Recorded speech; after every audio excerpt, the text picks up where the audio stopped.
चुनाव आयोग के नियमों की, चुनाव आचार संहिता की खुलेआम धज्जियां उड़ाई जा रही थी। उस सब के बीच इन कैंडिडेट्स ने बहुत शानदार चुनाव लड़ा। अभी अरविंद केजरीवाल जी ने सबसे बात की, सबके हौसले अभी बुलंद हैं और आगे की चर्चा की कि किस तरह से अब जिस इलाके से चुनाव लड़ा है उस इलाके में जनता की सेवा करनी है, जनता के बीच रहना है। आने वाले समय में अपने इन कैंडिडेट्स का अनुभव पूरे देश के लिए,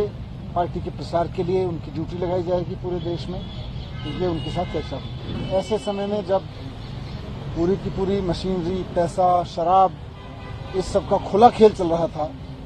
इसके दुरुपयोग का खुला खेल चल रहा था, चुनाव आयोग के नियमों की,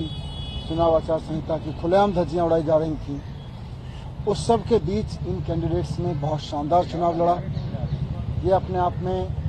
एक बहुत बड़ा काम था जिसको सब लोगों ने मिलकर लड़ा, कार्यकर्ताओं ने मिलकर लड़ा। अभी अरविंद केजरीवाल जी ने सबसे बात की, सबके हौसले अभी बुलंद हैं और आगे की चर्चा की कि किस तरह से अब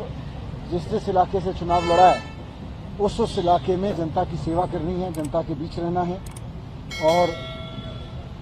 वहाँ से जो बीजेपी के लोग जीते हैं वो भले ही लोगों के लिए काम करें ना करें, लेकिन उन्हें,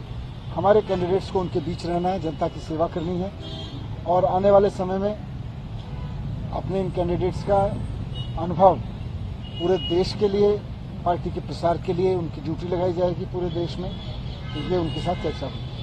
सर, समीक्षा भी हुई क्या, जैसे इन सीटों पे क्या बड़े फैक्टर्स रहे जिसकी वजह से रिजल्ट्स इस तरह से अनएक्सपेक्टेड रहा आप लोगों के लिए? देखिए, समीक्षा तो होती रहेगी, साथ साथ चलती रहेगी, बहुत सारे फैक्टर्स रहेंगे, लेकिन जैसा मैंने कहा कि ऐसे समय में जब खुल के पैसे बांटे जा रहे थे, जूते साड़ियां बांटे जा रही थी, शराब बांटी जा रही थी, खुल के मशीनरी का दुरुपयोग हो रहा था, वैसे में चुनाव लड़ना कोई आसान काम नहीं था। यह इस सारे तंत्र ने इस चुनाव को जिस तरह का बना दिया था, उस सब के बीच में सब लोगों ने बहुत अच्छा चुनाव लड़ा और जो भी कारण रहे लेकिन सक्सेसफुल नहीं हुए। लेकिन अब सभी लोगों को अरविंद केजरीवाल जी ने कहा है जो लोग हारे हैं वो भी अपने अपने क्षेत्रों में जनता के बीच रहेंगे, जनता के मुद्दे उठाएंगे, जनता की सेवा करेंगे और जैसे भी मन पड़ेगा उनको भी इतने सारे लोगों ने सपोर्ट किया है, हजारों लाखों लोगों ने सपोर्ट किया है, जैसे भी मन पड़ेगा जनता की सेवा करेंगे और देश भर